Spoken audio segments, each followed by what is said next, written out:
Restaurant Unstoppable, episode 726 with Diego Galicia. With excitement, allow me to introduce to you today's guest, Chef Diego Galicia. Chef, are you feeling unstoppable today? Very unstoppable today. Yes, I cannot wait to dive into your story. So originally from Toluca, Mexico, Diego Galicia moved to San Antonio in 2001. He studied at the University of Texas, San Antonio and the Culinary Institute of America. As a student at the CIA, he worked at John Besh's Luke, a local French bakery, and Patty Lou's. And we just found out that local French bakery was a past guest's mother's bakery. I love that it's a small world. That was... Remind me, Chef. Yeah, that was 10 years ago. Shout out to Lucille Vattel, yes. Chef Damien's mom. Yes, that's she right. had that bakery, so that was about 10 years ago. And it was Chef Damien that suggested we get you on the show, so thank you, Chef Damien. Awesome. Here we are. That was we'll be sure to link to that episode. But so you, after graduating CIA, I know you traveled around the nation. Just name those restaurants for me real quick. Yeah, man. so I staged at Moto in Chicago. The late great chef Omar Cantu. He had these amazing, super, molecular gastronomy type of restaurant. And then after that, I went to Atelier Crenn in San Francisco. They had a one Michelin star when I went. So you had a lot of one-on-one time with Dominique. And it was I can't wait to dive into that. Yeah, it was super cool. And then you went back to Mexico. I went back home for a while. Yes. I worked at a place called Azul Condesa, which is a very traditional Mexican restaurant. And the chef there, Ricardo, he's like the Paul Bocuse of Mexican. Okay. He's codified. Oh, I can't wait to learn about him too. So in 2013, alongside co-chef partner Rico Torres, Galicia opened Mish-ly, located in San Antonio, Texas. Mish-ly has been regarded as one of Texas's most avant-garde restaurants. Every 45 dinners, their 90-minute tasting menu changes, spotlighting a piece of Mexico's history with each rendition. Galicia and Co-Chef owner Torres have been nominated for Food and Wine's list Best New Chefs in 2017, and the duo has also been listed as a James Beard Semifinalist. And I mean, this is not even giving you justice. You guys have gotten so many more accolades. Too much to mention right now. Long story short is you guys are crushing it. I cannot wait to get into your story, but let's get that motivational, inspirational ball rolling with a success quote or mantra. What do you got for us? Yeah, so one of my favorite quotes, it's from Jay-Z, nice. The rapper out of New York, and it says, I've heard of him. Yeah, it says, be more concerned with your character than with your reputation, because your character is what you really are, while your reputation is merely what others think you are. Pretty straightforward, but dissect that just a little bit. Why does that resonate specifically with you? Yes, the thing as a chef, you have this magnifying glass on you all the time. Yeah. Anything you say makes it to the media. Everything you think about out loud makes it to the newspaper. And I've had experience with that, and people don't know me. I keep my circle very small, right? My fiance, my friends, my family at the restaurant, my chef friends, and that's it. So a lot of people judge you for what they read about you on the press or whatever, going on to the restaurant. So I'm really never concerned about the way people think I am, because they don't know me at all, So I think the timing for this quote is really great. Casey and I were just talking about the subtle art of not giving a fuck on the way up here, and I think it's exactly that. I mean, there's so many things that are going to be on your table, on your plate, things that you have to be mindful of, but you can only really truly give an F about so many of them, right? So you got to pick up the things that matter most to you and focus on those. And I don't want to put words into your mouth, but do you agree with that? Or is that resonating with you? Yeah, especially now, the whole political climate and things, and you have to be very careful about what you say or the way you think. And so that thing about your character means more because that's who you truly are rather than what people think who you are. So chefs have a big light over them all the time, especially nowadays. So you gotta stay true to that, and for sure, and don't believe what people think. Right. That you are, yes. So where does it make sense to start telling your story? When did you know that food and beverage was going to be your path? Okay, so I didn't. It's funny, man. I was going to be a cop. Okay. It's funny now more than ever. So I was going to be a police officer. So my plan was to go to UTSA, study psychology, and I want to be a police officer, right? In the middle of it all, life took me to this really weird path. I worked at Apple for a few years. Okay. I was a genius at Apple, just weird. I was going I watched cars for a while, I was watching detailing vehicles. And then I got fired from Apple. I lost my job at Apple retail. Right? But you said you were an all-star. What happened at I Apple? was a genius. Yeah, okay. No, I was. Man, I can't. It was bad. But I understand what I did was ridiculous, right? I'm going to say what it was. It's a really funny story. So my girlfriend broke up with me, okay? And I was devastated. I was devastated. I was 19 years old. I was devastated. And I had access through the Apple system to the AT&T database, because back then the iPhone was only through AT&T. Okay. So in my desperation of heartbrokenness, I used the Apple tools to look for her new phone number. So I texted her, I said, hey, I miss you, please. You know, the whole story, the whole spiel, right? And then she called the store manager. Oh, no. And then they go, hey, does Diego have access to... And they're like, yeah, I mean, he's a genius admin. He has access to a lot of different things. And then one day I was fixing up a MacBook. I was putting the clamshell on. It was a Friday at 5 p.m. And my manager says, hey, Diego, before you go home, come talk to me real quick. I put on my Apple hoodie. I was super proud to work at Apple. And then they sat me down, him and the regional manager lady.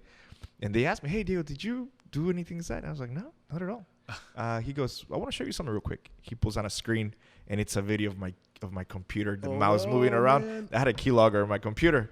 And I'm like, fuck. I was like, yeah, I'm sorry. But I mean, there's got to be, first and foremost, man, that's going to be an embarrassing story to tell. So I appreciate you for getting right out of the gate. I haven't even warmed you up yet. I was a kid, you know, and I was in a very, I was desperate, you know, I needed an answer. 19 years old, man, you fall in love. Like, I get it. Your frontal lobe is just it's like infinite stage of development, right? It was a 9-year relationship. It was 9 years of my life, right? Yeah. And I wasn't ready to, you know, so it was a stupid mistake. I feel but I'm extremely grateful for that. What any big lessons that you learned from that experience? Man, the things at the time, it didn't seem like a blessing. God knows what would have happened to my career if I didn't have done that. Yeah. You know, if she wouldn't have met someone else, yeah, I wouldn't have been left behind, and I would have never started cooking, you know? Yeah. Because hindsight's always 20/20, right? Exactly. So getting fired from Apple, I was desperate. Bills kept coming. I had to pay my apartment. I had to pay my car. I had a 2008 Dodge Charger that I had just gotten brand new. And that car got repossessed. You know, I could not find a job that paid like Apple used to pay, right? So I was like, well, fuck, man. So one day, out of desperation, I walk into a diner. It's no longer there. The building is there, but it's something else. It's an Italian restaurant.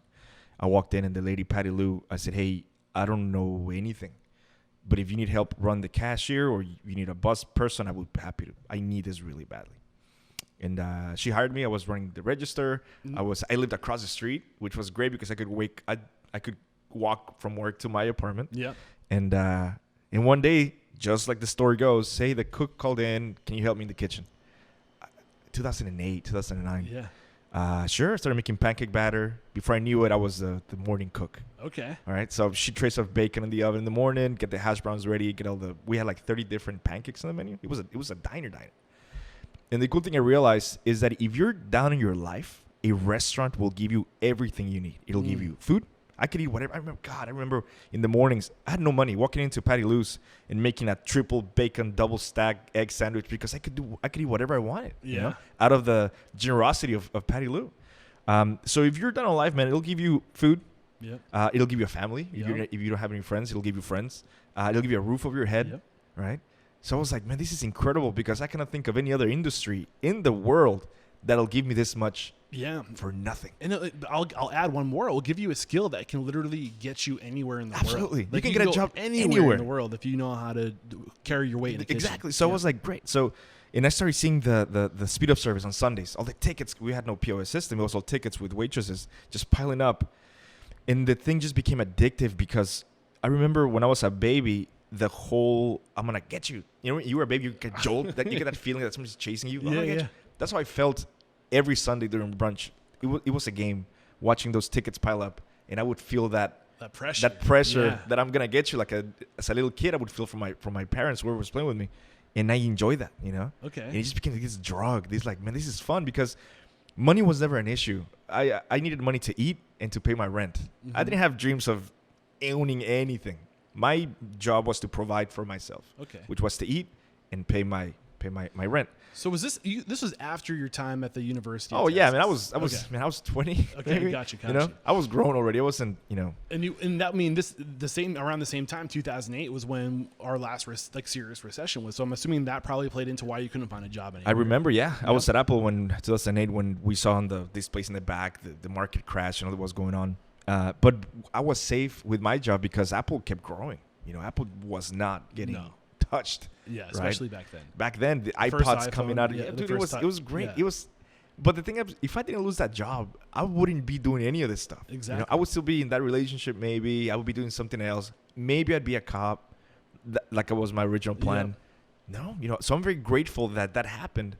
You could have been a detective, considering all the special skills you maybe picked up I could be something, but cooking came as a pure accident, man. I wasn't my dad. I didn't want to be a chef. I don't fucking do any of that stuff. So you're working with Lucille, and you fall in love with like the pressure of like the game of chase, right? What else was it in this moment that really made you? Because it sounds like you committed at this point, because then you went to Besh. I don't know if the Besh was after that. Yeah, it was after that. So you definitely saw something. I mean, you're climbing the ladder, right? Yeah, I said I can do this. I enjoy the environment. I enjoy I didn't have any dreams of owning anything. I had my car got repossessed after a while, but because I couldn't pay it. It was I didn't make that much money. I was making minimum wage. I feel you. And but my life was figured out. I lived across the street. My life was a mile radius. So when I understood that I enjoy that life, I said I need to learn for real, because I'm 20-some years old and I don't know more than what Patty Lou's teaching me, which is how to make hash browns and bacon and pancakes, right? So I remember going to see, I Googled schools in Texas for culinary, and the Texas, I think it's closed now. It was the Texas Culinary Academy, TCA in Austin. I think it was Austin. Le Cordon Bleu, St. Philip's College here in San Antonio, and then CIA. Okay. And I was like, fuck, man. Well, if I'm going to try to do this for real, for the rest of my life, I'm going to try to aim high. I got dressed up. I went to CIA. They gave me a school tour. And at the end, they tell you how much it is. It's like Property Brothers, when you go to like the super cool house that you can afford. Yeah. It was just like that. So I'm like, I finished the tour with April Guest, which is the director of school right now. And she tells me, yeah, this is the packet. This is how much tuition is. And I'm like, fuck. Yeah. So how much was it? I'm curious. In 2008, what was the cost to go to CIA? And this is San Antonio, not this is San Antonio, New York City. Yeah, but you did look at New York City. And there was no way. There was zero chance I could afford. Yeah. I don't remember. I'm tell you why. Because I got a scholarship.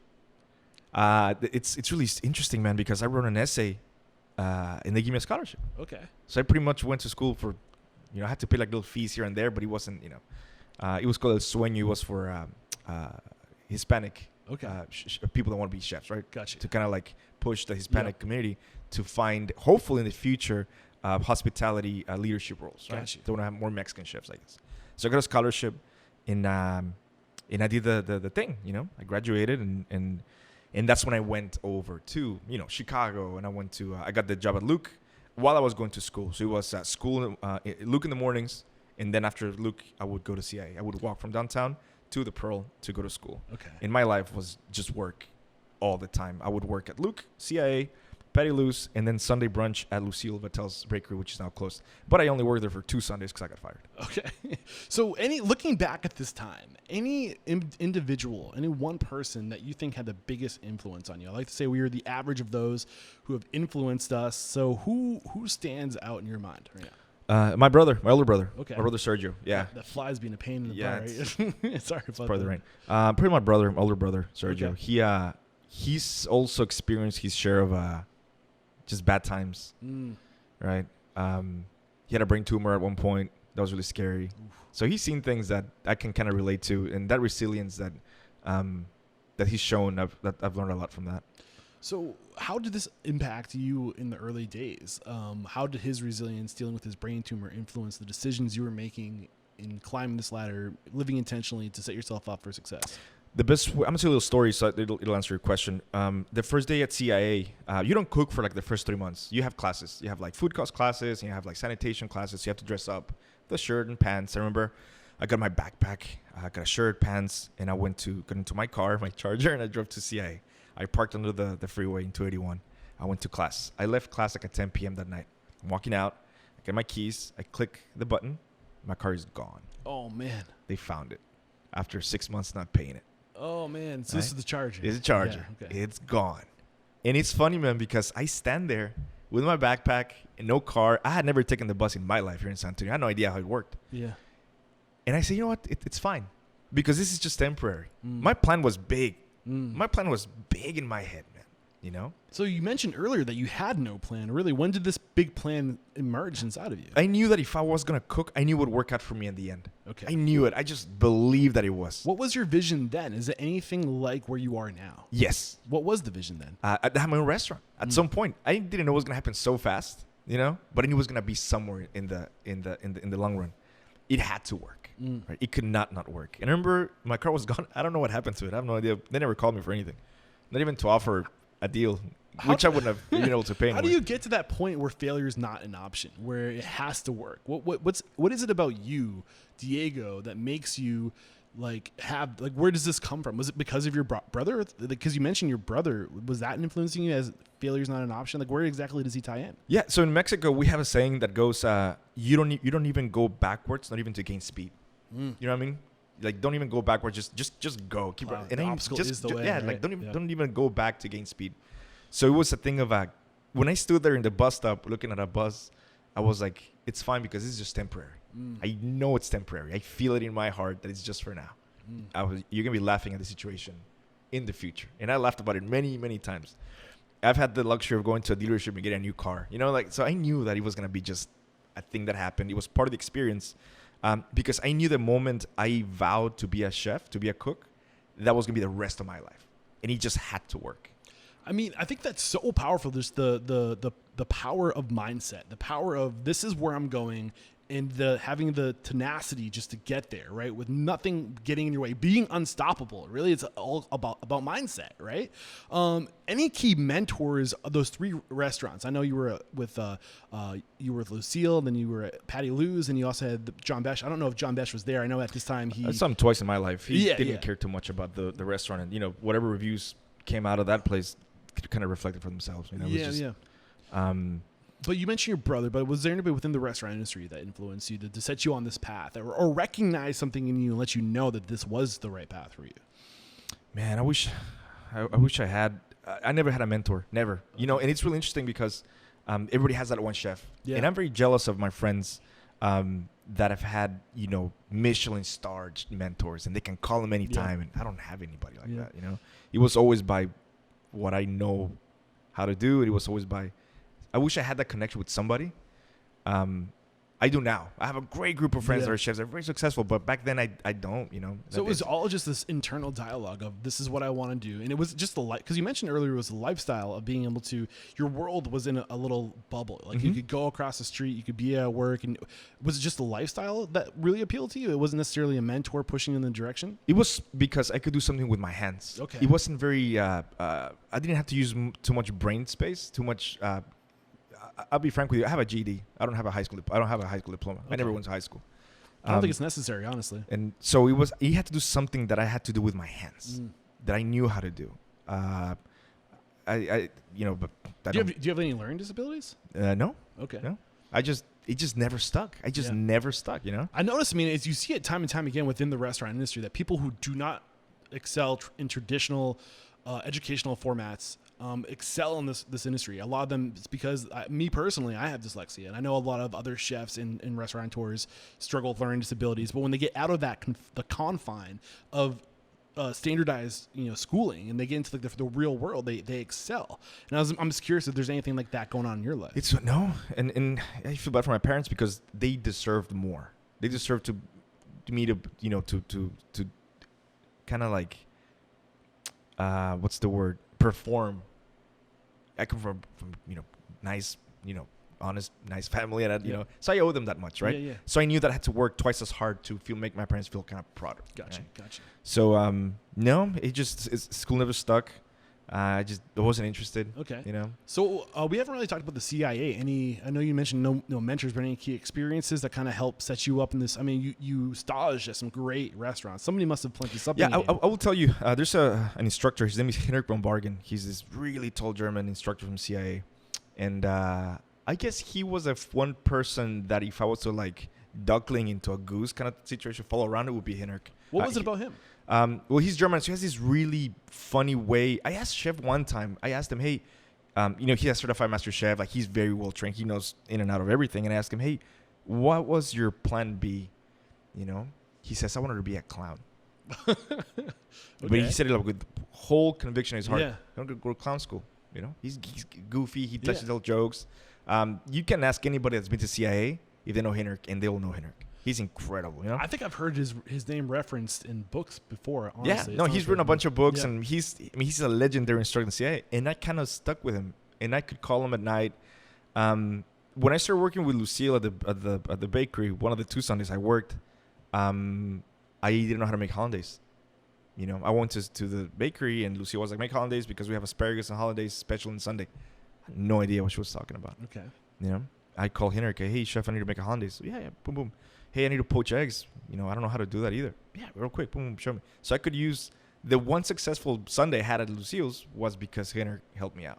So what's the lesson there? Why did that moment of having somebody in your corner? It sounds like this is the first person within the world of hospitality and in culinary that was in your corner. What did that do for you? I think it was my sincerity. So the CA instructors see this all the time. They see kids going to school, and then a year after they graduate, they're doing some other shit. Yeah. As much as I love my school, kids, it's a hard environment to stick to. Yeah. You know? Because you get there, it's safe, it's closed, there's no food calls, you can do whatever the fuck you want to do, you know? And then you get like kicked out. Okay, guys, graduation time, maybe go fucking take over the world. The percentage of people that are really successful is tiny.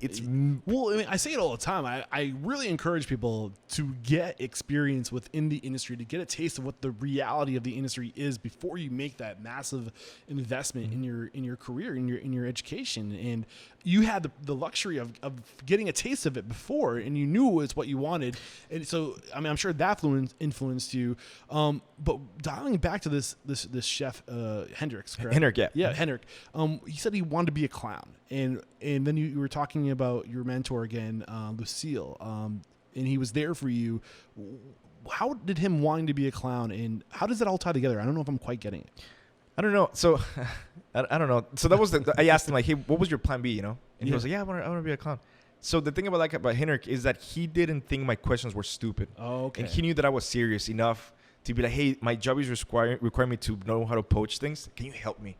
You know, it wasn't just some rich kid from Mexico that moved here because his parents are gonna pay for CIA, because they see him all the time. Yeah. You know. So what's the underlying message there? The underlying lesson there? I think he felt my sincerity. Me asking for help was sincere. It wasn't just out of curiosity because, hey, how do you poach an egg? It was more like, hey, I need to learn how to do this in order for me to make it to the next step. So is the lesson not to be afraid? If you're coming from a sincere place, ask for help. Don't be afraid to ask for help. Yeah, because in the cooking world, it's so strange, man, because you're supposed to know everything. Yeah. You know, I worked in kitchens when it's fucking miserable to work with these people, man. Fucking miserable. Yeah. Because the egos are there. It's a real thing. You know, it's like I remember when I worked at Luke, I started with Garmin J, the salads and the fucking desserts, and the guy next to me, he was in Saute, and that's like a high speed station. Okay. It's like where you kind of like fucking just murder it, right?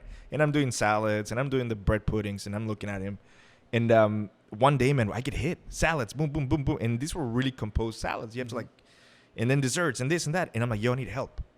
And he would just look at me. He would just look at me like, motherfucker, like, you should be able to. I can't. So that's where I realized that cooking's a team sport. Yeah. You know, it's a team sport. It's just like football. It's just like soccer. You need everybody in tune. Yeah. You need to help. And also just being mindful of the people around you and not waiting for them to say, I need help. Like picking up on that energy. You can see they're getting into the weeds. Bro, you good? Sister, you good? Like, yeah, and it was great, man, because when my tickets were clear, I would jump. And one of my best friends, Chef Luke Colon, he had a restaurant called Folk that burned down a few years ago, and it was a phenomenal restaurant. And Lou was doing satay when we worked together at Luke. And when I was doing my salads, I would go stand with him. And I wouldn't offer my help. I would just start helping him. Yeah.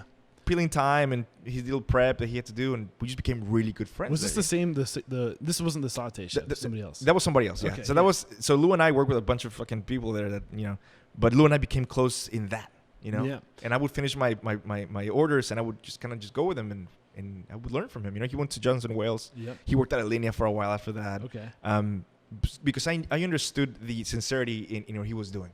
You know, just like me, he was trying to make it happen for himself in the future, you know? I love it, man. I mean, I think that same mantra of not seeing, like you said, it's all about ego. There's a lot of ego in this industry, but there doesn't have to be. At the end of the day, we're all trying to get to the same place.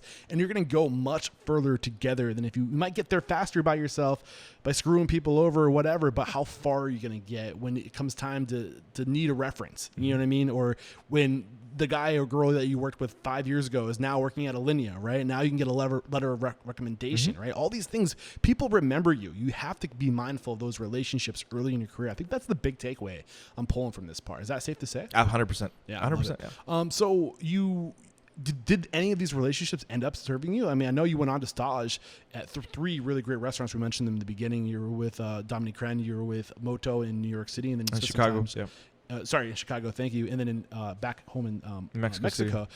Any big mentors during this time? I mean, what time is it when you graduate the CIA? It was December of 2010. Okay, so you spent 2 years there. Mm-hmm. Okay. Yep. What was your plan after graduation? So I graduated and I had student loans from UTSA still. Okay. And I was like, shit, man, like they're gonna start garnishing my wages. Yeah. And going through Craigslist, I found a job for R&D for Taco Cabana. Okay. Taco Cabana, it's a chain restaurant here in Texas. It's a staple. In Texas. It's a Tex-Mex. And I saw the salary, and I was like, wow. I checked the requirements. I was like, wow, like I can do all that stuff, you know? Well, you're graduating from CIA. I hope you... Yeah, so I'm like, cool. So I applied, and I got the job. Nice. And I did it for 3 years. Okay. Now, people have this thing. When I started working there, I got a lot of laughs out of people, and people were like, making fun of me. But that job allowed me to, 1, pay debt that I had from student loans, and 2, it allowed me to work on my restaurant. Yes. Right? How? I started saving money towards it. Okay. Because now we're making more money than I was ever gonna make at a restaurant doing R&D, right? Yeah. So my job, I would report to the CEO of the company, and when they needed a promotion for June, they're like, hey, we got a taco promotion. I would create a product. Okay. So I'm curious, what was your role? What did they hire you on as? R&D chef. R&D Yep. chef. Okay. Yep. So I mean, I think there's something to be said about working for a corporation or a bigger operation, right? The skills you learn in those bigger operations, systems, processes, procedures, documentation, HR, like all these things that are kind of overlooked in smaller operations. You might learn how to cook like a mofo in a smaller operation, Sure. like a mom and pop, like where there's only 5 or 6 people. Then you might get all the skills and all the knowledge from this executive chef that will take you under their wing. But what are they teaching you about running a business? I have a PhD in food cost. Yeah, That's what I learned. Okay, so give us some lessons. Like really, like what are some of the things that your average restaurateur doesn't know because of your experience at Taco Cabana? So you live and die by your numbers. It doesn't matter how cool your food looks or how amazing. It's really all about your numbers. And the thing people forget is that a restaurant is a business. A restaurant is supposed to create money. Yep. Right? And a lot of chefs, it's a passion. Fuck no, man. I want to have a nice house. I want to have a nice car. I want to be able to go on vacation. I want to be able to travel. A business does that to you. So a lot of chefs, even now, like, well-known chefs, they get lost in that sauce. I think it comes back again to the ego, right? It's like, bro, it's a business. Yeah. A business is supposed to make you money. Yep. Right? I'm not in this shit to work for the rest of my life. No, I want to retire someday and have a nice chunk of change in the bank account. So, working at TC, I learned numbers, food costs, like everything down to a penny. Bring it back one layer different. What's one thing that they do as far as how to get down to that penny? Something. What level do they bring it? Like, can you give us something specific? Yeah. So TC, well, they have a lot of purveyors, right? Okay. They have like 3 or 4 meat purveyors. They have the queso purveyor. So everything comes in already costed down to like the ounce. Like the ounce of queso, it costs the company this much. You're gonna sell it for this much, and your profit's in the middle. So I learned that how those operations work. These massive operations, like how much fajita they require to make all these fajita tacos company-wide. 145 restaurants in 3 states, right? So it's incredible. The level of how deep you get into food costs, and at the restaurant, that's one of the things I pride myself the most is that we have everything really like dialed in, and also because our ticketing system, like we know who's coming when, people pay ahead of time, and that allows me to keep that food cost like where it's supposed to be. Gotcha. Rather than if I have a traditional restaurant, I purchase all this stuff during the week, and then I'm just sitting on this shit because people forget that when you buy something, and I fired chefs before because of this. When you buy something, that's money now. I fired one chef one time because we had oysters in the fridge, in the walk-in. They were just sitting there. I'm like, yo, man, like that's money now. Is this at Taco Cabana? No, this is after. This is like a little gastropub we did a few years ago, this consult job. And that's money, I mean, like product on shelves is cash on shelves. You got to stay liquid, right?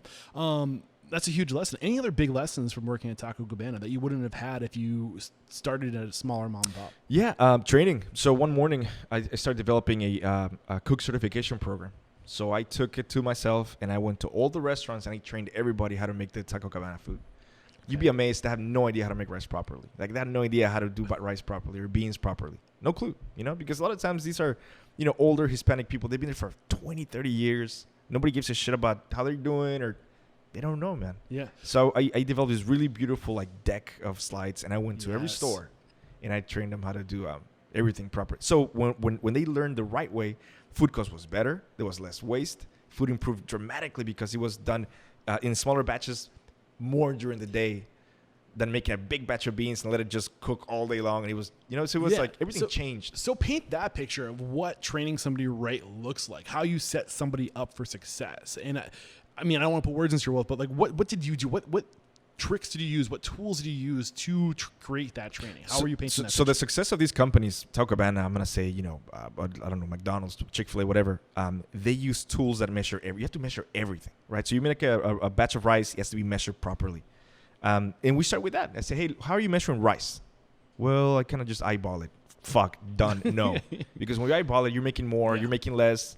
And just that's going to start messing up everything else forward, right? Yep. So I got them all new measuring spoons. I got them all new measuring cups. And the yield was better. The food was better. The waste was way less than it was before. Yeah, so what Chef's just talking about is standardization.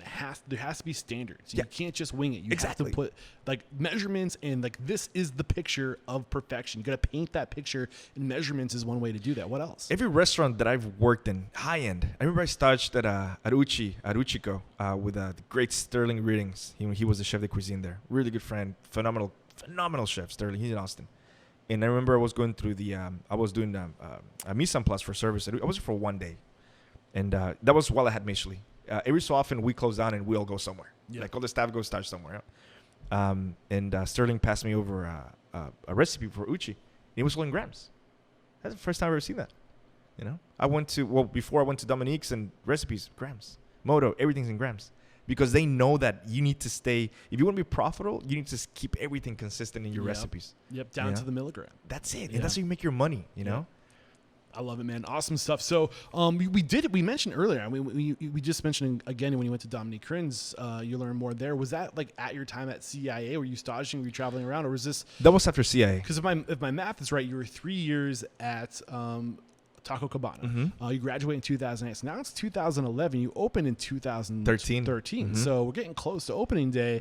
Mm-hmm. Any other key mentors, any other influences that we haven't put down on the table yet, or big lessons you learned to set you up for success? Man, no. I wish I did. I did fall in love with what I would see. When I went to Dominique's restaurant, they only had 1 star. So you would get a lot of one-on-one time with her. Right? You would see her. Now it's impossible to get a time with Dominique. She's huge now. She blew up and all these accolades and 3 Michelin stars. But when I got there, I would go in the morning and she would arrive. And then she would just pull me aside and, hey, what do you want to do today? Do you want to spend time with the pastry chef, Chef Contreras, or you want to stay in the kitchen with me? So she had that motherly, because she understands how hard it is, right? Yeah. So she doesn't want to put more on your plate with a bad attitude or inhumane treatment or yelling at you. Because, man, I heard some really fucked up stories from some of the best restaurants in the country about how they treat their people, you know? And there's no need for that. No. Because the road is hard on its own. Yeah. She's coming, or you're going to her specifically. People are going to these restaurants to learn, and she knows that, it sounds like. So she's being intentional with your time and her time. And she knew that I had to save money for that trip. Yep. I couldn't afford a hotel, so I stayed in Fort Mason, which is this beautiful national park, and they have a small hostel, I was paying $15 a night. She knew that I was spending money to go spend some time with her, right?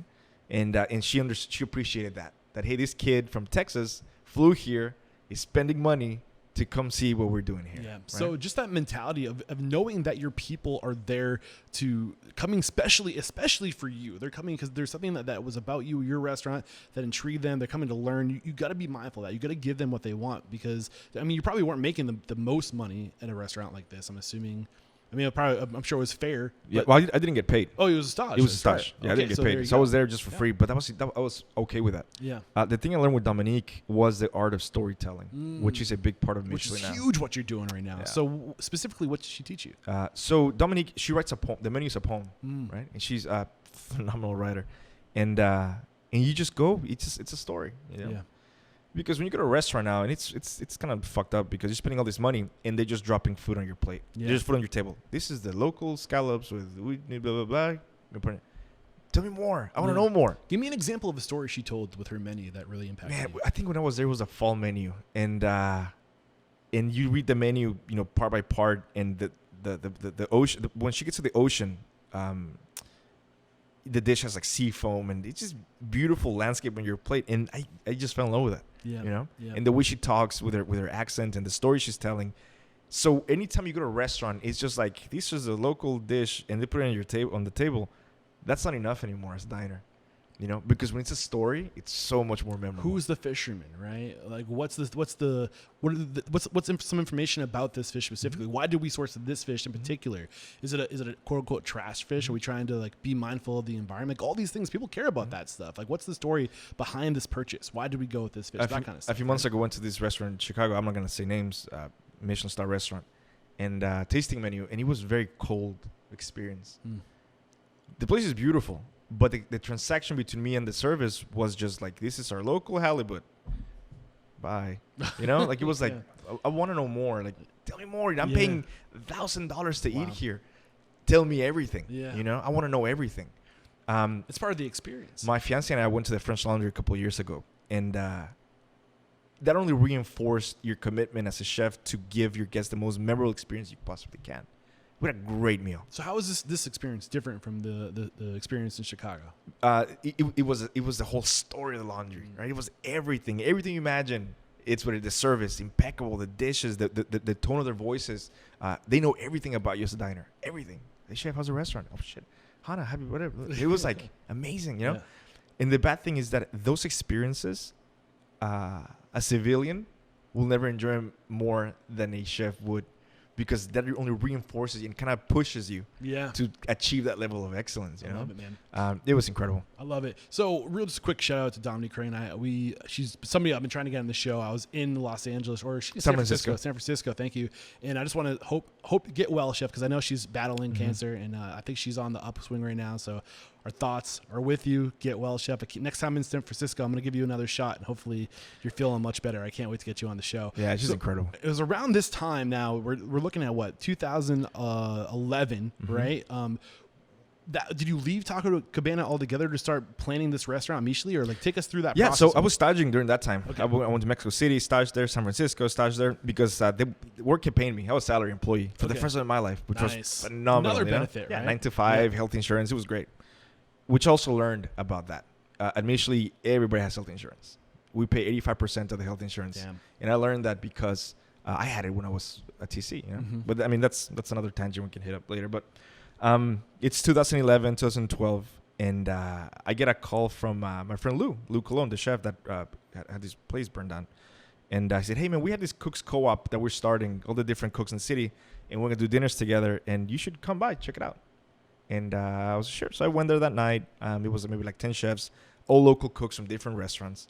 And that night I met my partner, Chef Rico Torres. Okay. And I was kind of helping everybody with their mise en place, and I wasn't an invited chef that night. I was just kind of helping, seeing what the whole co-op, Texas Cooks Co-op was called.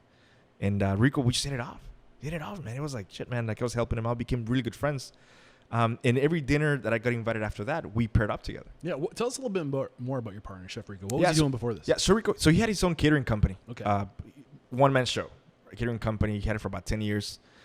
He purchased it from some other guy that sold the chafers and the van. Like, he had like an old van that he would put everything in there.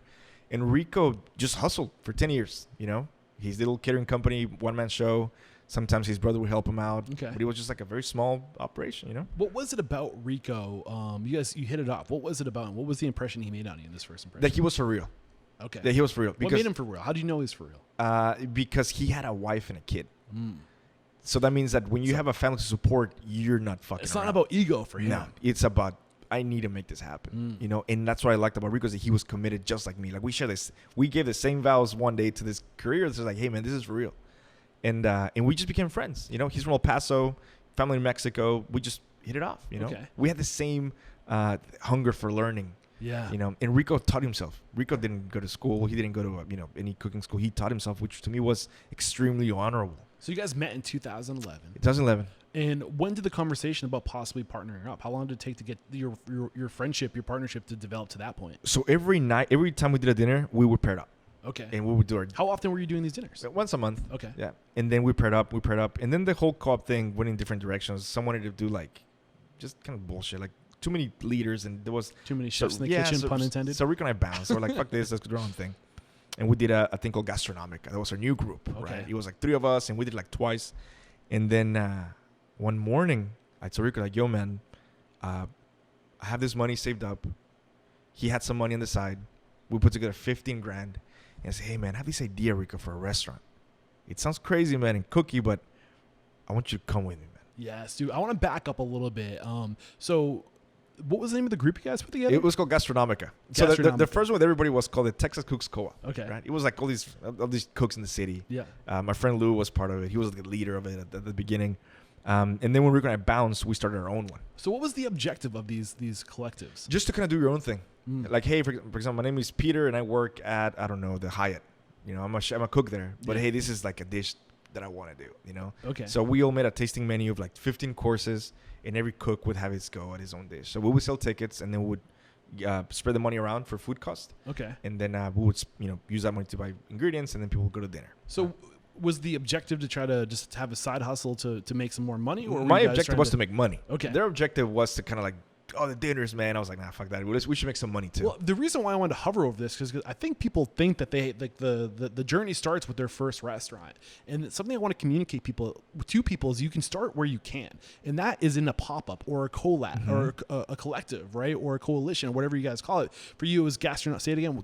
Yeah, so it was a Cooks Co-op, the Texas Cooks Co-op, and then you guys and then we broke off. bounced, and then we started Gastronomic. Were you trying to do it different? Like, were you trying to take a different approach? Like, no, we were trying to make some money. Okay, but like when you guys broke off to do your own thing, were there any lessons you learned from the first time that you wanted to do it differently? So what were the lessons you learned that you took into account when you broke off to do your own thing?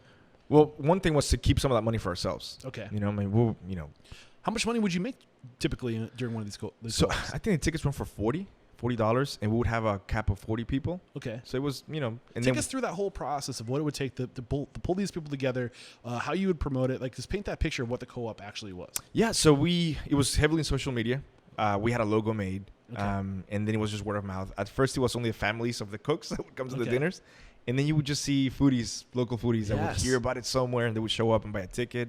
How much were you guys selling tickets for? This is 2011. $40. Okay, $40. It was like 15. It was ridiculous. And where would you do it? Would you do it at the same spot every time? No, so restaurants would host us on a Sunday. Okay. Different restaurants would let us use their kitchens. The Art Institute in San Antonio, the school, will let us use their kitchen a couple of times. So we would do it wherever it was free. Were you trying to collect emails when you're selling these tickets? Were you collecting emails? Yep. So we would send a newsletter out like, hey, the next dinner is like Sunday, whatever, and then they would buy a ticket.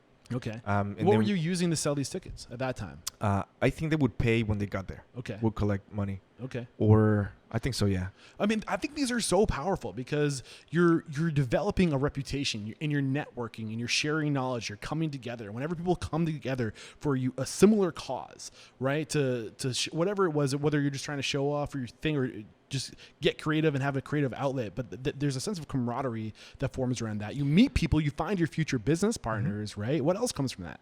Yeah, you get a little extra cash flow. Yeah, a little bit of money, and then you never learn stuff faster because between dinners every month you would read all the books you could read. Yes. Or why would you read all these books? Because you want to do the coolest thing. Yes. You want friendly competition. You want to have right? the best dish. Yeah. You guys have the best feed thing. each other. That energy. It's so powerful. Yeah. And then we'll do a big order from Modernist Pantry. Like, hey, he wants to buy powders. It just became this really cool thing that was really exciting. And I've never felt that anymore. Yeah. And birds of the same feather flock together. When you can create an opportunity to attract onto yourself other passionate people, like only good things come of that. And I think you are a shining example of that. You what would have, and I think the mentality of like learning that, hey, like we don't need to go the traditional route.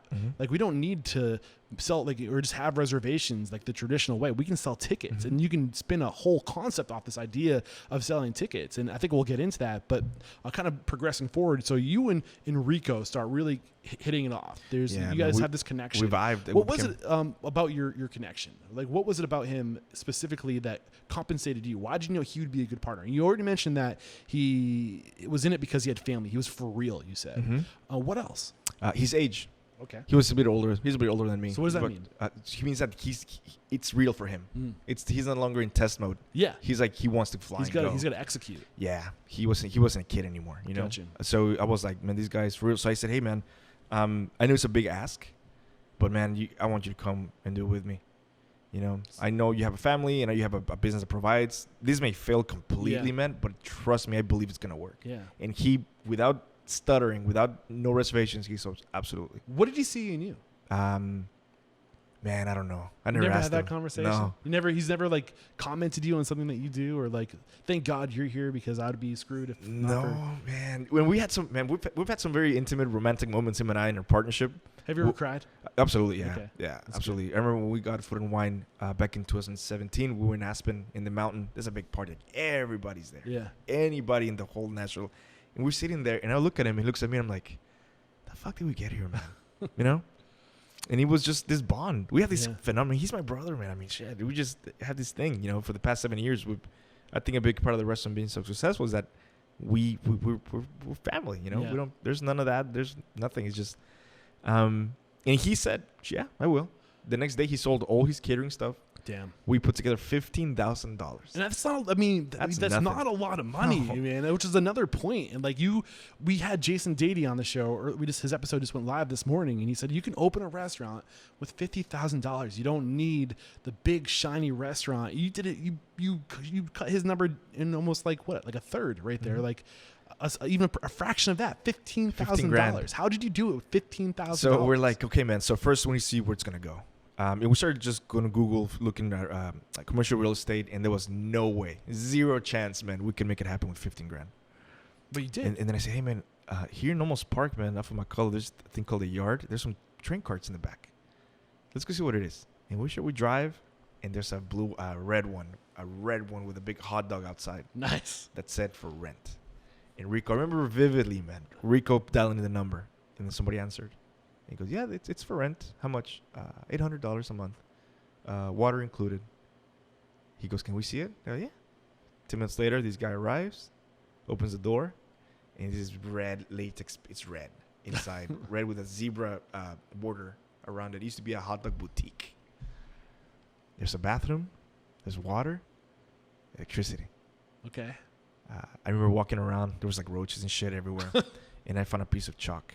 And I grabbed it. I cut it in half. I gave a piece to Rico. And we started drawing on the wall a lowboy, the hood, where it's going to go, the hand sink, the table, 12-seat table on the other side. And the next morning, we signed the lease. We got paint. We went to Mission, restaurant supply. Purchased a couple lowboys, 2 Regions. We went to, I think we went to World Market, bought a bunch of plates. And then we got a tax ID with LegalZoom, registered the name, mish-ly. Yep. And we opened a couple of months after that. Okay. So how much money and did you use all that $15,000? Man, we ran out of money. Like we ran out of money. How long did it take you to run out of money? So low boys were like $5,000. Okay. You know, so we ran out of money. Then he came out of nowhere. You know, I was still at TC work. This was my private work I was doing because I knew it was gonna bounce as soon as I could open the restaurant. Yeah. So I kept working. We kept money into it. Maxed the credit cards. I said, "Fuck it. I don't care. I'll worry about it later." And then I quit my job. I told the CEO, like, "Yo, man, I need to do this." Yeah. And he was like, "I understand." Yeah. You know, he wasn't like, "Hey, no." He was, "I get it." Yeah. He said, "You don't want to do this all your life." Well, I think that's another lesson too. I think it should be our job as mentors, as people high on the hierarchy, to realize that it's our job to take, like, we should be trying to push people out of our restaurant in the sense we take care of them so well, but give them all the skills and knowledge they need that they can go on and do their own thing. Hopefully, you know, we retain a percentage of those people that become our foundation, but ultimately it's about pushing people on. Yeah. You know, I got a lot of slack, man. People would call me, be like, "Yo, Tacabana, you're a sellout." Like, dude, this is not forever. Like, there's a reason why I'm working here. This is just a stepping stone for me to learn some really interesting things. Have more tools, and then get money to open up the security, restaurant. do the Exactly. There's responsible no thing. shame. So every time there's like an award ceremony and the shit they talk about, I have zero shame. I have zero embarrassment. Yeah. I'm happy that I work there. You mentioned LegalZoom, which I think is really cool, which is a great resource out there. What is LegalZoom? So LegalZoom is a service that you can create an LLC, you can create a non-for-profit. So they do the work for you. Yeah. your certificates of all that stuff. So it's a great tool. Yeah. So from it's not like having a lawyer on retainer, but basically they're there if you have legal questions. They give you legal counsel. So it's not like you have a lawyer. It's not like they're going to go to court for you, or maybe there might be something where they might give you a discounted rate. But basically, if you're a business owner and you don't have access, you should have somebody in your network who, whether it's your own lawyer, but if you're starting and you only have $15,000 and you're throwing all that money at your initial startup expenses, you might not have that extra cash to hire a lawyer to get that legal advice. That's when LegalZoom comes in. It was a great tool. $15 a month or something like that. Like it's kind of like a membership thing. And then you can also call for like, oh, we're starting an LLC. Like or we're starting a business, like what should we do? And they do all the paperwork for you. They submit your paperwork so you can focus on what you do best. I used it to set up Restaurant Unstoppable. It's great. They give you your tax ID, all your paperwork that you need. And I mean, fast forward, now we have 3 attorneys. So it's like back then we had LegalZoom, now we have 3 attorneys. Like, we got to start somewhere, and there's tools to help you start no matter where you are. I think that's really important.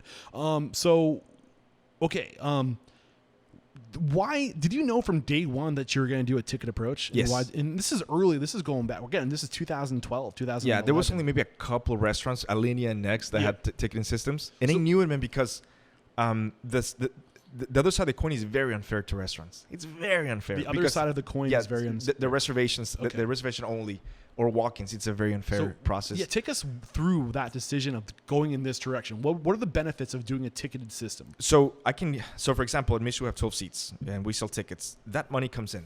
So I have money to pay my purveyors. I have money to really work on my food cost. I have money to pay, my staff has guaranteed pay already the moment a ticket comes in.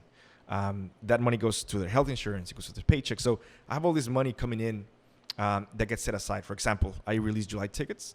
When I go into July 1st, I already have $50,000 in the bank. When are you starting to sell July tickets? The first day of the June. Okay. So June 1st. So you're a month out. I'm a month out. So Gotcha. every first of the month, the tickets for the next month come.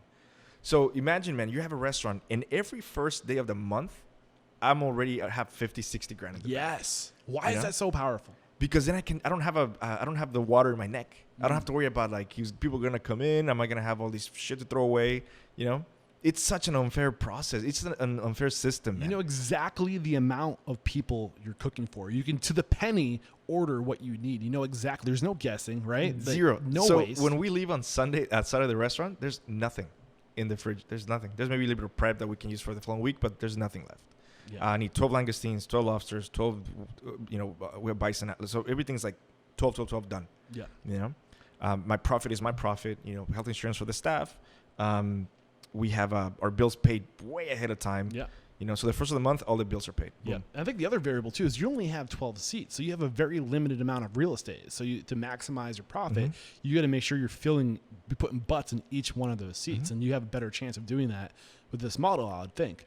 Yeah, I'm sure that played into it. What about the sliding scale? Do you guys leverage that?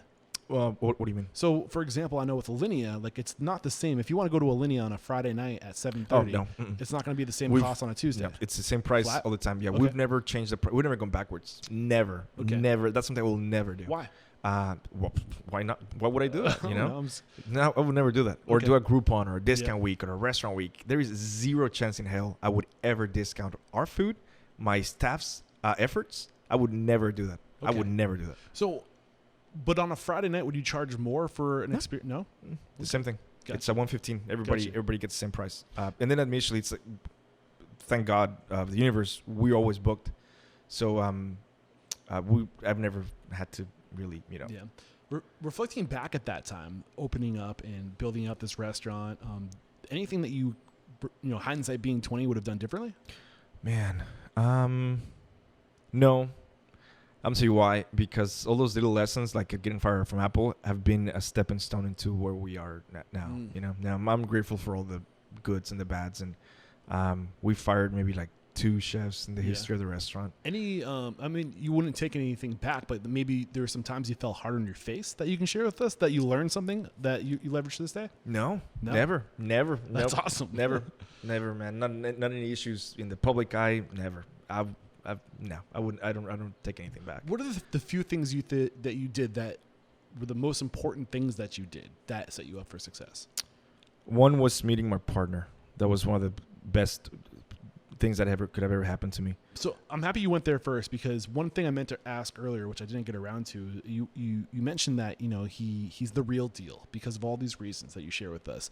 How do you two complement each other as a partner? You're both chefs. I mean, they say that, you know, you don't want two chefs in the kitchen, right? So, but this is exactly that. So what does that partnership look like? How do you guys determine who's where in the business? No, it's very simple. So Rico and I, we have the same responsibilities at the restaurant. You know, it's never like I never override his authority, even if I don't agree with it.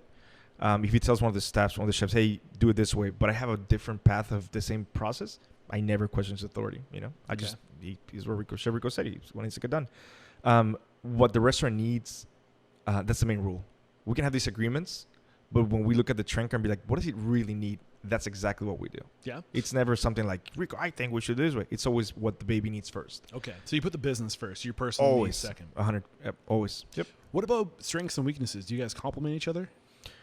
Man, yes. Well, yeah, and this is something that we talked about a lot before. And when you have a partner, it's not 50-50. It's 100-100. Because I know the day that Rico doesn't bring it or that I get sick and I don't bring it, I know that my side's going to be put 100%. What does that look like, bringing it 100-100? So let's say, for example, Rico gets a flu. I'm not relying for him that week at all. Nothing. I got him. Gotcha. You know? I got 100%. He's going to get done. Yeah. Let's say I get sick or we have commitments and I can't be at the restaurant. I have zero worries. Yeah. Rico puts my 100%, you know. Yeah. Then we have a tremendous staff. So, yeah.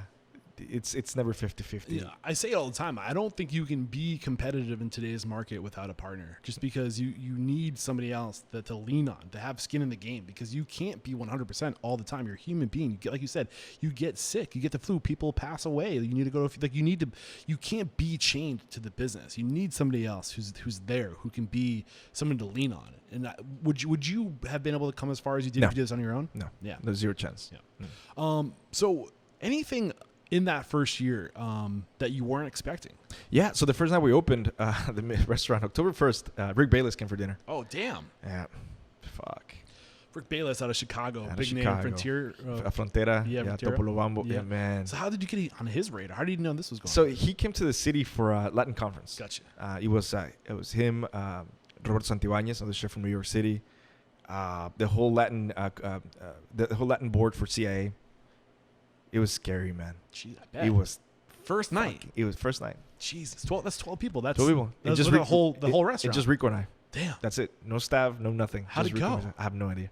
He never gave you any feedback? No, we don't do. We blocked it off our brains. Like, it's that night. I remember two things: when they came in and when they left. Yeah. Anything in the middle. I remember, man, we missed the sauce in one of the plates. Oh no! So Rico went to the kitchen real quick, grabbed the pot, and I started doing it right. It was bad. It was a very bad service. Now, compared to now. Yeah, I mean, we made it, and the next night we had service again, you know? But what was the lesson from that? That you pulled? Yeah, I think never to lose the cool with each other. Never to lose that respect, you know? And that night, as messy as it was or whatever, we've never lost respect for each other. You know? It's so easy to be like, fuck you, man. Well, fuck you. It's so easy, you know? There's always tomorrow, right? We've never crossed that line. I remember that night we left the table full of glasses and bottles and dirty dishes, and we were like, yo, man, I can't. I'm sorry. And we left. So how do you recover from something like that? I think that the idea that we had our own restaurant was enough. Okay. We came back the next morning, man. We polished everything, and then I think we had like 3 guests that following night. But I mean, you started this conversation like early in the conversation that you just had, there were like, failure wasn't an option. You just had to go. Like, and I think when you have that mentality of just like eyes forward, you know, like go ahead. Yeah. Like don't, like there's nothing we can do about our past. All we can do is all we have control over is our future. Yep. Right? And I knew that it was just that one night. Yeah. I knew this is just for now. It's not permanent, you know? So that next night we had, I think, like 3 guests in the books, and then we had like 2 and 1, and Mish-ly wasn't very popular at the beginning, you know? Okay. I'm curious. When you're opening this restaurant, you said that you were doing these collaboratives, these pop-ups beforehand. Did you have an email list that you opened? Were you keeping people up to date, sharing your story? Like, how did you promote your opening? Mish-ly? Yeah. So, man, we had our friends and family one night, and people came out, and I think it just started the Express News. Tijerina, great guy. He was the food writer for the Express News during those years. And he liked the idea of the restaurant because it was so unique. Like, there was nothing like that around here. Even in Texas, man, there was zero fine dining going on, you know? And he liked the concept of the restaurant, Mish-ly, what it means. You know, it means cloud in Nahuatl. Like, the romantic story of Mish is pretty incredible. And I've always known, man, that Mish is way bigger than anything that we could really, really do ourselves. And I think he liked the idea so much, and he gives a really good write-up in the newspaper. And then all of a sudden, tickets, boom, boom, boom. And then one day, we just sold out for... Yeah, and this is leading into the next thing I want to discuss is the power of a story. And knowing, and it sounds like you knew, because of the lessons that Dominique taught you, the power of a story. Did you know that your restaurant was going to be an homage to Mexican history? And not just, like, you know, the past few hundred years, but, like... going back to Aztec, like, you know, like a Mayan, like you're telling a story about the land of Mexico. Like, was that always part of the plan? That was it, yeah. So one of the biggest tools we have as chefs, and this can be any chef, any cuisine, you have the ability to time travel. You have this machine in your hands to time travel, right? The narratives, the books are there, the chronicles are there, and you have to do is just go to the library, get a book, and you can see what they were eating back in the 1500s and the medieval mimes. And so part of the mission was like, yo, man, we can go to Mexico, you know, like the menu now is Mexico during the 1800s. You know, what was happening then, you know?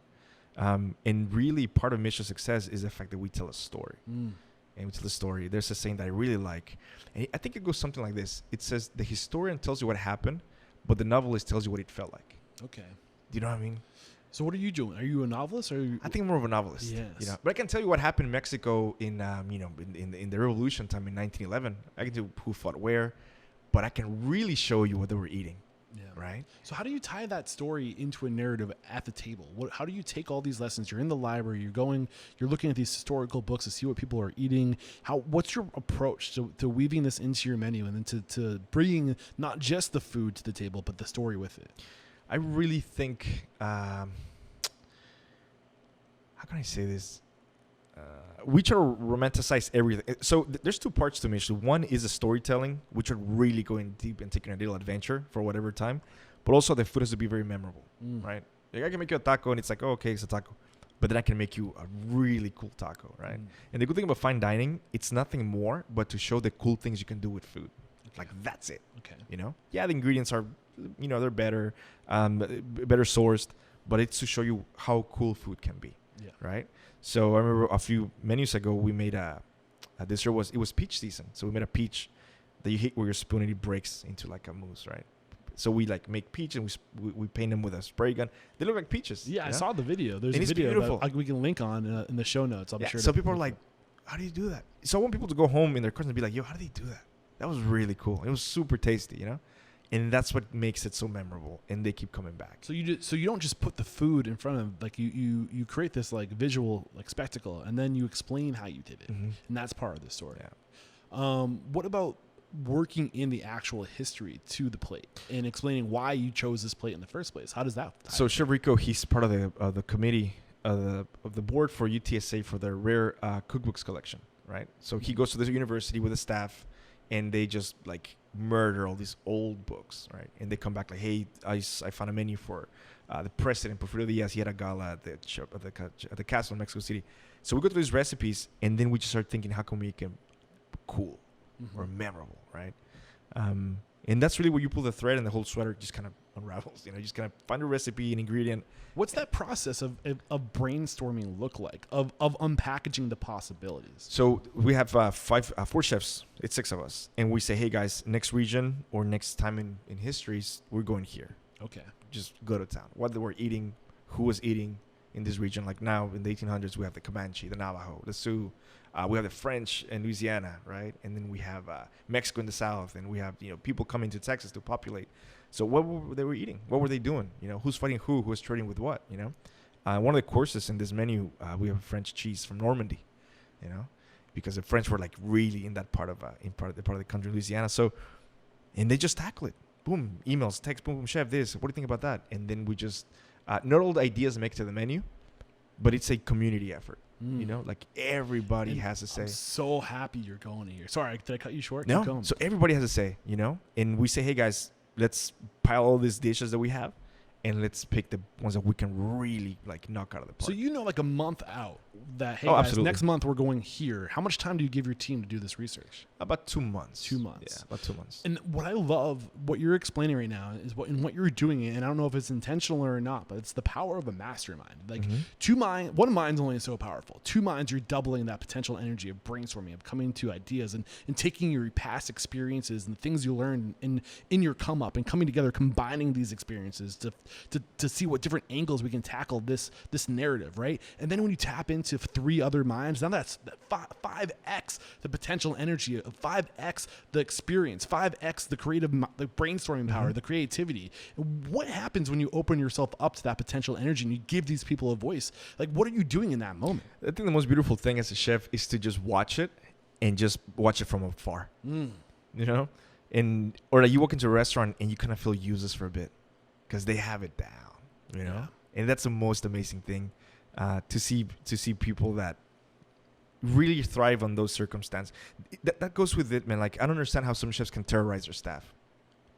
I don't understand. One thing is discipline. And if you interview my sous chef at some point, Cassie, she'll tell you I'm extremely focused and disciplined.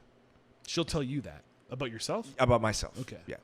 Because she's like my right hand. She's in command when we're not there. Gotcha. And so with her, I've always been really tough.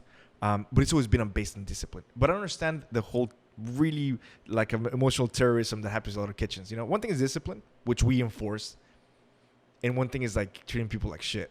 I don't understand. I don't get that part. So watching these chefs, my staff, like kind of flourish in this really, you know, rich environment of knowledge.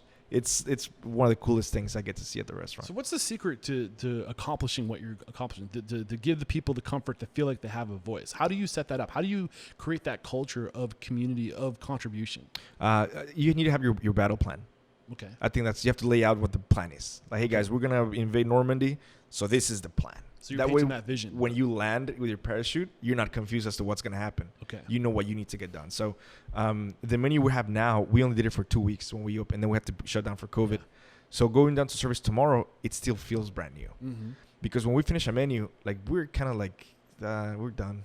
Because it's every day, the same every day. Yeah. But when you start a new menu, that hunger of learning, that newness, that new car smell starts all over again. That excitement starts all over again. And I think that's a lesson in itself, the significance of keeping it fresh. I mean, not every concept or not every restaurant is a tasting menu, and you guys get that luxury of every 45 meals being able to reinvent your approach, or at least tell a new story, right? But we can do the same exact thing in our casual restaurant by having specials and then letting our people get creative to contribute and put a piece of their identity onto the menu. Or just even if Mish-ly was like a regular restaurant, like dictate what your farmers can give you. Like, hey chef, like this morning I saw some beautiful squash blossoms. You know, so even if you don't change your menu on paper, you can do whatever you want as a chef owner, and that's the freedom that we really enjoy. You know, so it's but just kind of you give them the battle plan and they just kind of run with it. You know? There's one other thing that is really intriguing about what you do, and I think from what I can gather, you do this really well. Is on this line of telling the story, right?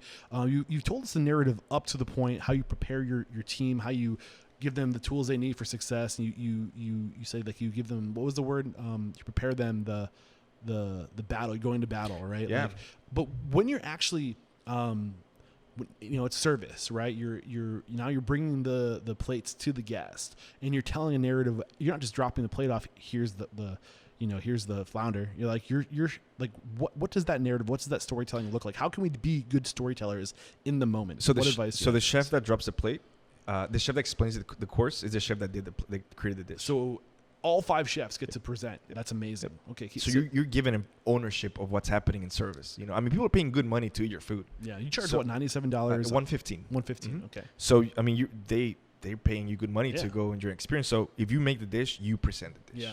Why is it more impactful if you make the dish, you get to present it? Why is that? Because you really sell it. Yes. And you know the ins and outs. If somebody, I mean, it's my job to know everything about the dish at the restaurant because I own the place. But if the guest have a question, you get to answer because you know all about that dish, right? and watching the staff come up with stuff that's incredible, to me, it's mind blowing. Yeah, you know? and I'm a Maslow hierarchy needs and nerd dude, but like right up there, like I think 2 spots below, like at the very peak, you got to focus on the peak. It's self-actualization. Below that, it's feeling like you're growing personally. But below, the next step below that is being seen, being recognized, being valued, and knowing that people appreciate what you bring to them. Right? That's so insignificant. So when you get to like create something and then present it and immediately see, there's no wall between you and the end user, and you get to see the reward, you get the cookie instantly. Yep. What does that do? So it's really funny. You said that. It's interesting because as a chef owner, all the gratification instantly goes to you, right? At Mish-ly, it's spread around to everybody. Yeah. So the team feels that, like, yo, I made this, people are enjoying it. And as a cook, at the end, in the root of everything, as a cook, all you want to do is feed people and see them enjoy your dish. Yes. That's it. Like, that's service, to the bottom. So when I explain my dish, this is my dish, and I explain it, and it feels good. But to see my staff like have that ownership and get that instant gratification, it's like if you go to a concert, man, and Metallica says, "Hey, Eric, come play Enter Sandman," and in the guitar you're playing it, and then people clap. You're getting that, that part of ownership of the whole experience. So at the restaurant, that's what happens. You make the dish, you present it, and it's really funny because some of the staff, when they get hired, they're really nervous. Well, I was wondering, because you get 45 cracks at presenting your dish, right? 45 times to, like, I mean, if I'm going to your restaurant, I'm going there on night 44. You know what I mean? Because I know that they've gotten so many swings at telling the story. Does it get better and better every time? Absolutely, absolutely. I remember Raul, one of our chefs. He's a younger kid. I think he's 21. He just turned 21. And the first night, Raul, you're explaining your course, and he was really nervous. Oh man! But then watch him like just loosen up. Raul loves service. He loves service. I can tell, like, he loves service so much, man. The way he moves around the table, he's super attentive. Somebody drops a fork, he's on it. Yeah. And to me, man, that's super cool to watch because I see that they're for real. And the same thing I saw in myself or in Rico when we met, I see them in my staff. I love like it. They're for real. It's not a game for them. I love it, man. Anything we have not discussed up to this point that you're hoping we discussed that we haven't gone maybe we into? can touch on healthcare and all that stuff. Yeah, please. Yeah. So we provide our team. Granted, it's only 6 of us, right? With healthcare, we pay 85% of our health benefits, which includes dental, vision. So every week they give me like $12 per paycheck, and I said, hey guys, if you give me $12 a week, if you don't go drink that week, you can give me that money. You can have really dope insurance, right? Really great insurance. And the thing about it is that if I can make it happen with 12 seats, anybody can. I was going to say, so you have 3 people working for you. It's 6 of us. 6 of us. So so 4. Yeah, plus Rico and I. So each of them give you $12, so $48. And that covers health across. That covers 15% of their. I pay for the 85%. Okay, and they pay 15 for it. But the thing is, you don't have to pay 85. You can pay 10%. You can pay 20. The point is, it's achievable. It's very achievable. What's the secret to making it achievable? Just don't be an asshole. Don't be greedy. Yeah. And you're doing this with a small team. Tiny. I mean, how many people operate with 6 people collectively? That everybody has health, dental, vision, all this. I mean, it's totally achievable. So, I mean, don't be a dick. What else can we do? Any other like best practices? Any other companies? Like, who do you use? What company do you go to? So it's called eHealth Insurance. Okay. And I said, hey, I have this much money, I have this many employees, but I want a dope package. Okay. I don't want them to be struggling to find a doctor or medication. I said, what? And she gave me the options. She said the gold, the silver, and the bronze. And the gold was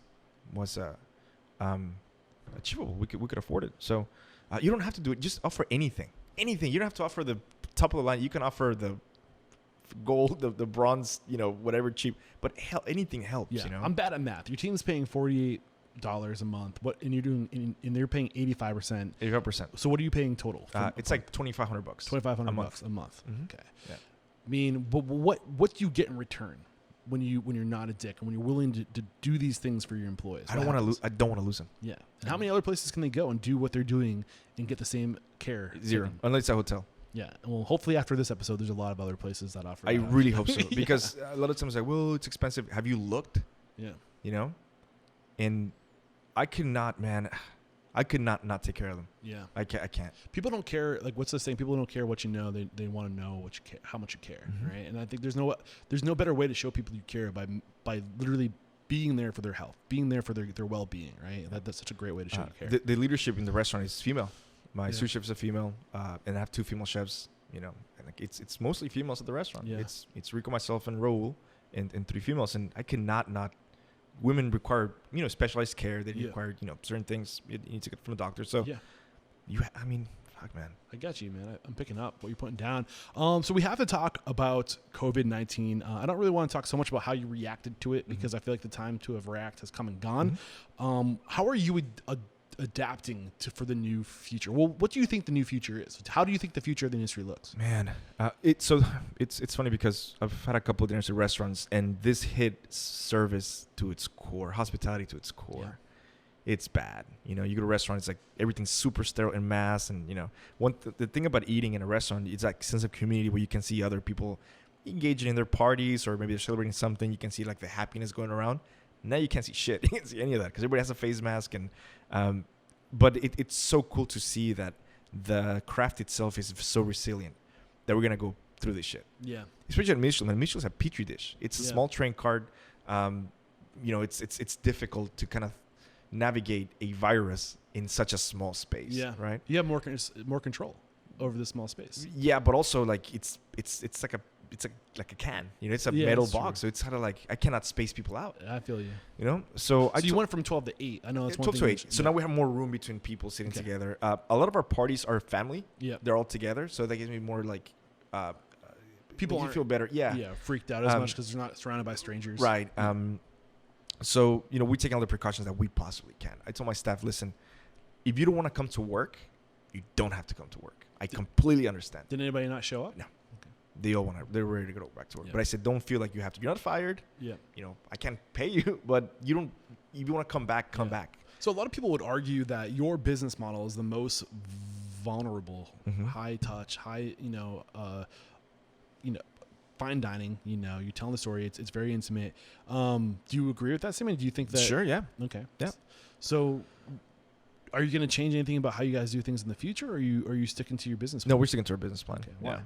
Because it's worked for the past 7 years. Yeah. It's worked beautifully. People enjoy it. When they're done, they leave. It's really cool to see them come. Sometimes they come the same menu in the same week. Yeah. And I'm like, hey guys, like it's the same thing you had last week. So they enjoy the experience. So we're past the times of switching things up. Yeah.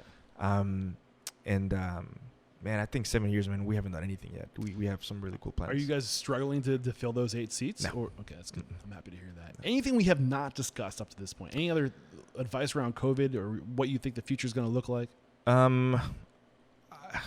So I've been reading cases have gone up dramatically here in Texas in the past few weeks, and I don't know, man. It's kind of interesting because you don't really hear about it. Like, there's more reports daily than ever before, but like relative to the news we got 3 months ago, it's like it's getting better. Yeah. Like they're getting looser. There's no cure. There's nothing changing. There's no treatment for it, Why do you think that is? Why do you think we're not reacting the same way, even though there's more reports? I really, man, I think the media has this beautiful, it's a power they have to kind of switch focus like that, Yeah. It's a shiny light kind of thing going on, and although I'm very grateful of what's going on socially is going on right now, we need like this big revolution to change things up. But also people need to know that that's not notice that the virus is gone. Yeah. It's still very much here. So by pointing this out, are you saying that we need to not let our guard down, or what are you trying to communicate? Yeah, just, practice that responsibility. We do. I don't want to get anybody sick at the restaurant. So in the same token, I stay home as much as I can. Yeah. Thank you for letting us come into your home. Yeah, for sure. No. I think this is about 6 feet, right? Yeah, I think the table's about 6. Yeah. So it's I have to go back to work. Yeah. I have to. I can't. I'm not on employment. I can't. Do you think that we're doing more damage by putting things off than the actual virus itself if we stay apart? I don't know, man. Yeah, I do. I'm not afraid to admit it. I'm worried. I think that there's a real cause, like we need each other. Like humanity needs each other, and I think we reacted the right way. We got ultra conservative. We got ultra safe. We said we need to treat this thing like it's the worst case scenario because we had no clue. But I think we're getting more information. We're getting more data. I think it's still something that needs to be taken very seriously. But I mean, how long can we go without moving cash around, you know, without getting human interaction, without seeing people, you know, like I think we forget that we are tribal animals. We are social animals. Yeah, I think it's absolutely. for mental health. My fiance and I went to Hestia in Austin a few weeks ago. They started doing a tasting menu. Yeah. They changed the format. And when you sit at a table and have a sip of a cocktail that you haven't had in months, it's the most beautiful thing. That feeling of like hospitality, you know, it was great. Even though there were masks around, like sanitation stations, but having that cocktail somebody made for you, outside in the just being around people, man, it was so nice. I feel you, man. I've loved this conversation, Chef. I really have. One question I'm asking all my guests before we go to the speed round: the mission statement is to inspire, empower, and transform the industry by making an example of people like you. But how have you transformed over the past 7 years now, right? 7 years as a restaurateur. How have you transformed? Who are you today versus the man then? Man, I think the circumstances of the chef world made me much calmer. When we opened, I was very volatile. And my staff, well, for years, Cassie and Rico can tell you that they've seen probably the biggest change in me in the last couple of years. Yeah. Because I thought that it was like do or die. It was like, fuck, yelling and throwing shit and like being very volatile. And I'm grateful because that made me calmer now. Yeah. You know, letting people navigate the ship also changes you. You know, you can see them how they drive their boat, and you can take a step back into do other things. That control. Yeah, right? So it's I'm glad those days are gone because I'm calmer now. I'm getting older. And I'll be 36 in a couple of days, and then so I'm excited to enjoy this next few years of just really just creating how to make the experience better, not take shit too seriously. You know, keep my circle close, and hopefully inspiring young cooks to really commit and do it too. Because, man, I mean, although I don't have a blueprint for them to follow, I have the results if they stick to the craft. You know. Well, I can speak on behalf of my listeners that you were absolutely inspiring with your story today. We're going to take one more quick break, and we'll be back to bust out a true speed round. We're back, and the first question I have for you is, what is your it factor? A habit, a trait, a characteristic you believe most contributes to your success? I'm going to say commitment. Yes. What is your biggest weakness? Oh, man, patience. What is one question you ask or thing you look for when you're growing your team? Oh, man. If they have a car. Why is that important? You got to be work on time. Yeah, I feel that. What is your biggest challenge today? Wow. It's so weird because I haven't felt like I have a big wall to climb lately. My biggest challenge now, I pass. I'll let you, maybe we can ask that one before we say goodbye. I'll come back to it. What is one code of conduct or behavior you teach your team? This is a core value, a way to be, a way to act. Respect. What is your biggest uncommon standard of service that you teach, or one thing you do to go above and beyond to create that experience for your guests? Wow. I got to think about that one. It's tough. It's tough. Something that's common within the four walls of your business, but not common throughout the industry. The customers, how can I say this? The customer's not always right. That's something I've always believed since day one. They're not. So how do you tell them when they're not right? I'm sorry. One thing I learned, for example, from Charlie Trotter, he used to say it's service, not servitude. Right. So when you come into my restaurant, my staff deserves a certain level of respect from you as a diner. Okay. You know, so you're not always right. I'm sorry. So when the integrity of another guest or your staff, my staff's always first. Yeah, always first. That's a good rule. What is one thing you feel restaurateurs don't do well enough or often enough? Take care of their staff. What is one service you've hired or outsourced to? So this is something that isn't necessarily a technology, but a service you went to do a certain thing within your restaurant that you're not good at. That we're not good at. We already mentioned one. We can recycle Which one? it. LegalZoom. LegalZoom. Is there anything else like that you outsource to? No. Yes. Ooh, yeah. It's stupid. Linen service. We used to wash our own towels. Yeah. But then that just became a nightmare. So we got a linen service. Which linen service did you go? Alsco. Let's say it one more time. Alsco. Yeah. You guys are going to get a shout out. We'll link to that if you're in the Texas. What do they service? Just San Antonio? No, I think it's Texas wide. It's like restaurant towels and linens. And although as dumb as it sounds, it's very important. Yeah, very important for sure. Why is it important? Let's get into that a little bit more. So the thing is, chef, it's towels. I don't know. We used to wash and iron all of our linen for the table. And Cassie or Sue, she had to like color them in her washer. It was a process, man. You had to buy dye at the store. It's just one less thing you got to worry about. Yeah, exactly. Yeah. One less thing. Let the pros do what they do. Exactly. What is one technology you've leveraged that has had a huge impact on your operation? Talk. Why talk? It just took all the responsibility from us. Yeah. So back in the day, Rico and I had a manual system. So people would buy a ticket, and we had to manually go and change the inventory on Squarespace, which is our website host. And Talk just completely took out all that responsibility.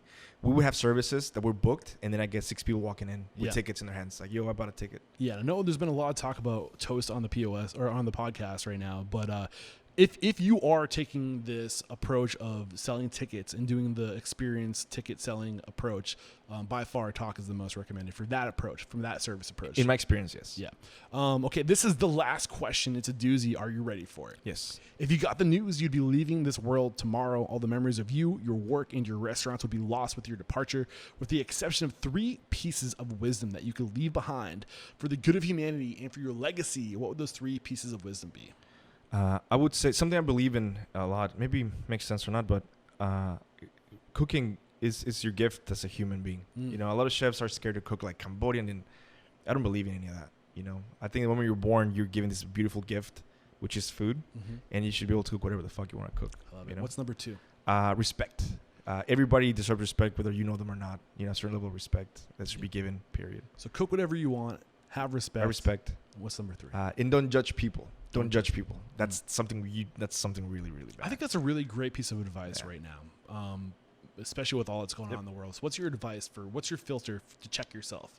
When you see yourself judging somebody and making a presumption or having a bias creep in, how do you check yourself? So the thing is that I've been broke. I've been evicted. I've lost cars to repossessed companies, and I've been there, man. And it's bad. So you should never judge somebody. You don't know where they've been walking. You don't know if they're hungry. You don't know.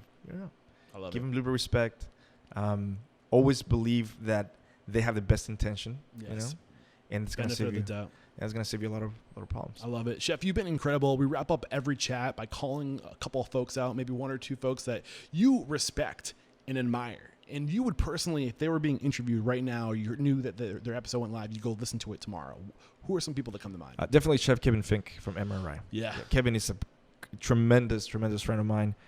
He's a genius, I think, Kevin. And I'll publicly apologize to Kevin. We had him lined up on the show. I thought I communicated to his publicist asking to reschedule from when we could do it in person. I never hit send. I never sent the email. The morning of, I begged that we could do it in person. The restaurant's only 20 minutes away from me. And there's something magical about being in person. And I'm so impressed by what they're doing over there. I wanted to be in person. I wanted to get that experience. And I rescheduled. I've never done that short notice. And he took it like a champion. I was ashamed, but thank you for understanding, Chef, if you're listening to this. Oh, he'll listen. I want to get a second shot. Hopefully this interview, will want you to hop on board what we're doing here at Restaurant Unstoppable. Anybody else that comes to mind? Yeah, a good friend of mine, Chef Jorge Hernandez. Jorge used to work at Minibar in Washington for a long time with Jose Andres. And I think Jorge has a really cool story from that world of high-end food in Washington. You know, like a really beautiful experience he's had. He worked in Austin at Key for a while before going back to Minibar. He works for Mighty Union now. They own that hotel in Austin is called. I stayed the other night. The Line? No. God, I have a brain fart. It's called. We'll find them. Shit, what's it? They have the Carpenter Hotel. Jesus Christ. Okay, yeah, got you. That's actually, I love that restaurant. Their brunch is on point. I can't wait to get him on the show. So Jorge is the head of culinary for their hotel, but he has a really, really cool story. Interesting story.